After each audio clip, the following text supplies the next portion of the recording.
Doing today?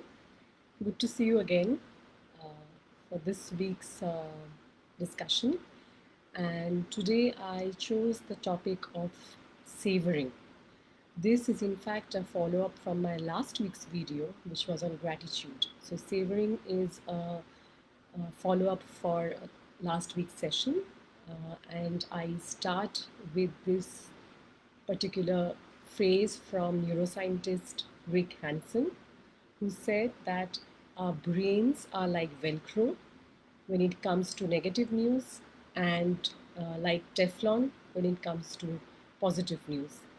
So, and that I think is the starting point of our discussion today. So, what does that mean actually? What he meant was that just like Velcro, sort of everything gets stuck on Velcro, right? I mean, it tends to be sticky. Any kind of negativity, negative news, experiences tend to be very sticky because our brains have been hardwired by evolution to look out for threats, for dangers at a time when physical, dangers of getting eaten by a tiger or being killed by another, by a wild animal was very real, right? We don't have those kind of dangers today. We face a very different kind of threats and dangers, and not all of it is physical. So we live in a very different time than than for what our brains have evolved to live for, and that's actually creating a mismatch, evolutionary mismatch. And what he meant on the second in the second half of that sentence, when he said that our brains act like Teflon for positive news, it means just like a non-stick coating, the Teflon coating on your non-stick pan, the positive news just sort of skims over the surface, right? It doesn't really stick. So while we might be, we might be obviously having a lot of positive experiences, a lot of uh, good moments in our life, we don't really tend to either pay attention or it doesn't really stick in our minds. And we need to do that, right? In order to really thrive and not simply survive, we need to learn how to train our minds to change our brains and live a life where we enjoy these moments, we absorb these positive experiences. So we need to intentionally learn to absorb these good experiences. So in that sense, savoring is a resource, right? So savoring means being mindful about the experience that you're going through now, a positive experience. It might mean that you smell the aroma of the coffee that you're drinking or the tea that you're drinking, or that and you're going through that experience, a positive experience, and you're enjoying and paying attention to it. You're absorbing it.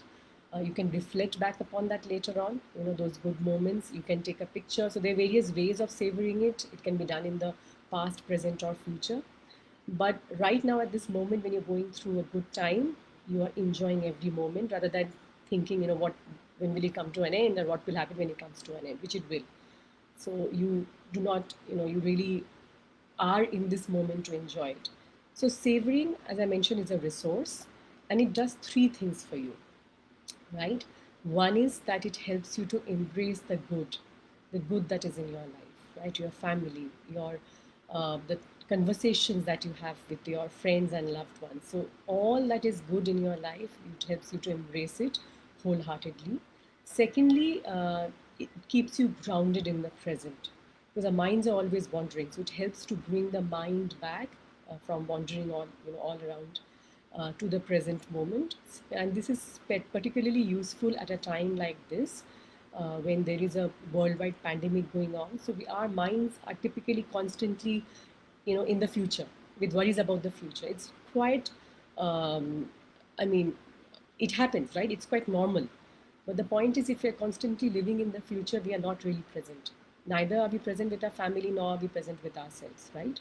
And then, suddenly we look back and 3 months have gone by, 6 months have gone by, a year has gone by. We didn't even know what happened, where the time went. So that's not how you would like to, or anyone should be living their life, right? So when a situation arises that we need to deal with, we will deal with that. But right now, it strengthens our resiliency by focusing in the present. So that's the second. The first one, as I mentioned, the first result of savoring was embracing the good. The first part of savoring is embracing the good. The second is that it keeps you in the present moment, and the third is that it increases gratitude.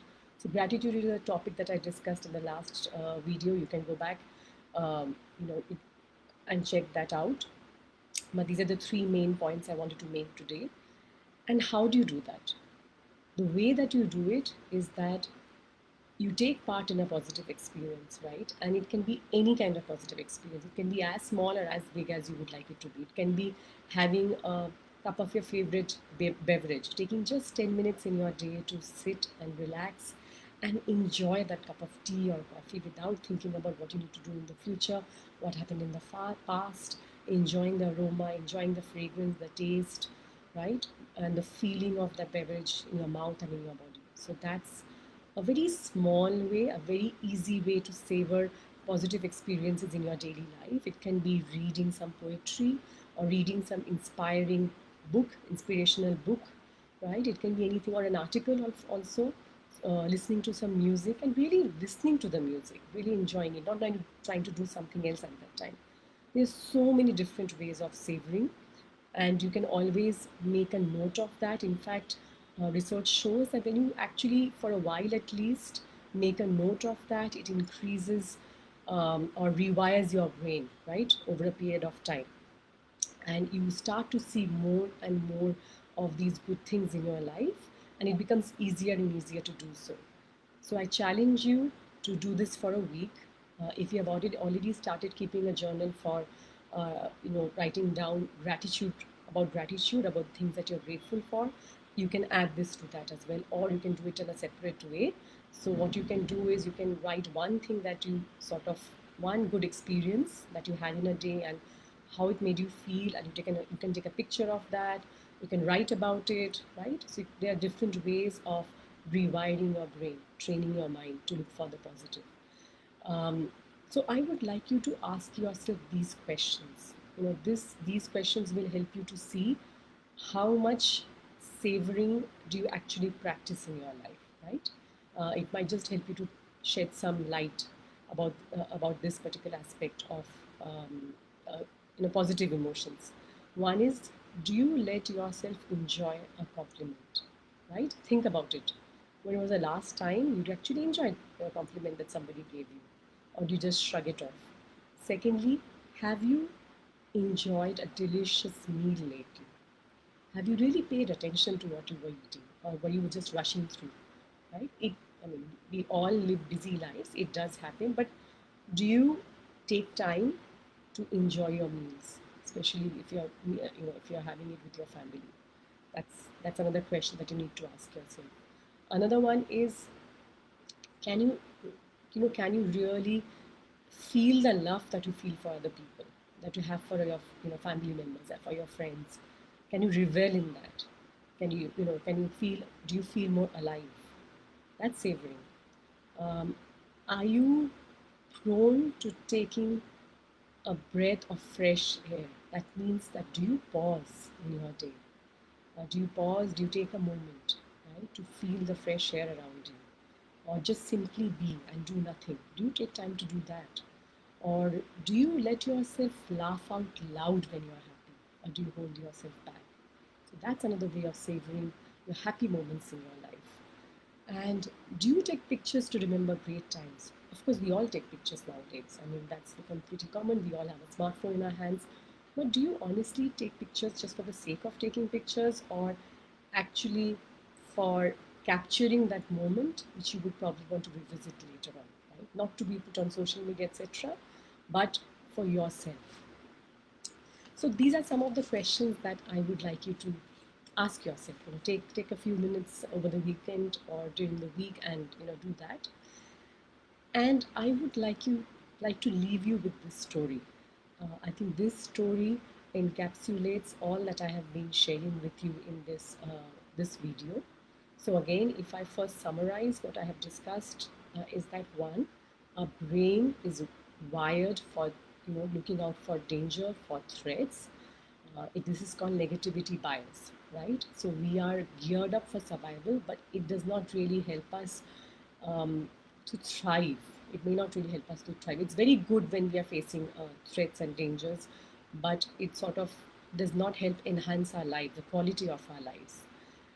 That is number one. Number two is that you need to intentionally absorb good experiences. You need to teach yourself how to do that. That means savor positive experiences. Number three is that savoring is a resource, right? Because one, it helps you to embrace the good. Number two, it keeps you in the present moment and helps your mind from wandering everywhere. And number three, it increases gratitude, so which in turn increases your level of happiness. Sorry. And last, I want to leave you with this story. This story, I had read it quite a while back, and I have a collection of these stories that I keep with me, that I share with my clients in my coaching sessions. And these are beautiful ways of getting these messages across. Okay, I would love to hear from you what you thought of this video, and in particular this story, and you know, what it meant to you. I would love to hear that, in your comments below, or you can always write to me. Right? So the one you feed. This is a story that has been handed down. I mean, or it's basically being told by native Red Indians, right? So Cherokee Red Indians. So one evening, an old Cherokee told his grandson about a battle that goes on inside people's minds. Okay, he said, "My son, the battle is between two wolves inside us all." So wolves. One is evil. It is anger, envy, jealousy, hatred, sorrow, regret, greed, arrogance, self pity, guilt, resentment, inferiority, lies, false pride, superiority, and ego. The other is good. It's a good wolf. It is joy, peace, love, hope, serenity, humility, kindness, benevolence, empathy, generosity, truth, compassion, and faith. The grandson thought about it for a minute, and then he asked his grandfather, "Which wolf wins?" The grandfather, or the old Cherokee, simply replied, "The one you feed." I think I that sort of sums it up. I look forward to hearing from you, and I shall see you again next week.